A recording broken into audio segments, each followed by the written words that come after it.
Hello, Isaac in Mumbai. So here I am applying for the MB, and I'm very excited for the upcoming quarter 3, especially after our very beautiful June National Conference experience. So starting with my application video, firstly I would like to talk about how I would impact, or how I would like to talk about a 5 to 6 year old about ISEC. So if I really had to tell something to a 5 or 6 year old, is I would not tell them anything. I would actually show them the brand logo of ISEC, how a small man evolves and reaches where he wants to. I think so that itself is a big impact. And if I really had to tell something to a 5 to 6 year old, the word like organization or a group of people wouldn't really make sense to them. So I would actually ask them to grow up and experience it themselves. That's one thing I would like to tell to a 5 to 6 year old. Secondly, coming to my ISEC experience, it has been the most beautiful journey. I still like to thank and support those people who led me to this ISEC, which I have inculcated as a culture within my life. That's what ISEC has done to me. It has given me friends, it has provided me a platform for being professional. That's how I would like to thank ISEC in Mumbai, especially for that. And how I inculcate the values of ISEC is how I've done in the quarter 2, being a team leader. With my members, I have learned to be patient. I have learned to break stereotypes. This is what I've learned, and what I've felt what's really important as a team leader is you guide them. It doesn't really matter how much you achieve personally as a team leader if your team members haven't learned anything. So that is really a success for me. What my members today, if my member comes up to me and says that this is what I've done, and if I do not know about that, I think that's a success for me, because they have overgrown and they have learned something which I've not taught them. So that is my ISEC experience, and that is how I would like to inculcate the value of leadership towards everyone. Secondly, talking about the competencies of the GCM model, I think so I personally connect to various points of them, including the social outlook, the entrepreneurial look, and as well as the emotional intelligence. I think so it is very important to have an emotional quotient and not go overboard with that, because taking emotional decisions in a crisis situations could lead you elsewhere. On the other hand, everything you do, every leadership experience you get, every learning you take back from, in itself gives you an entrepreneurial look. And ISEC's main core teaching is to be an entrepreneur, is to lead and to develop people, is to give each and everyone a leadership experience, and that's what I live by for too.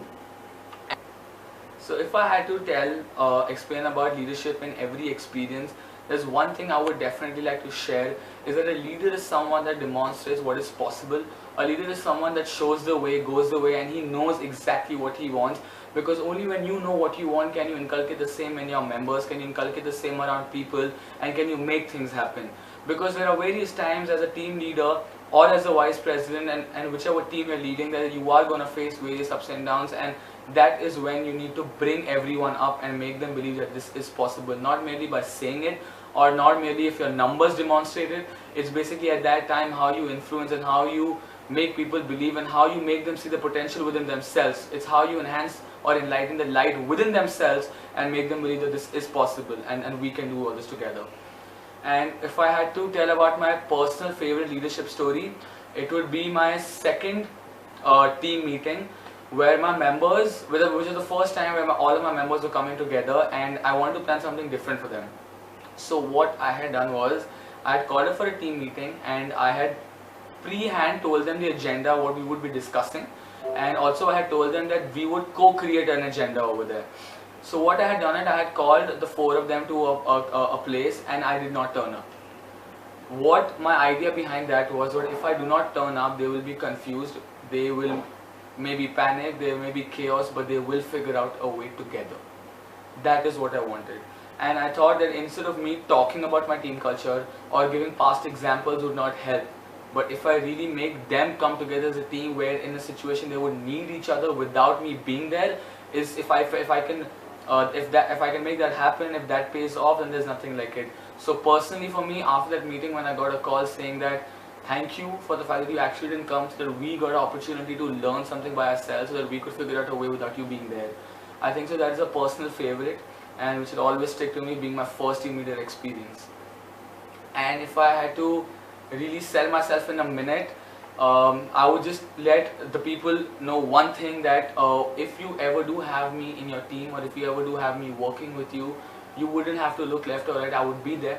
I'm a workaholic, I'm an opportunist, and I love to push my limits. I would have to take up challenges, because what a man he is if you don't really push your limits. So I think so pushing your limits and going that 1 mile ahead gives you something which even you do not know.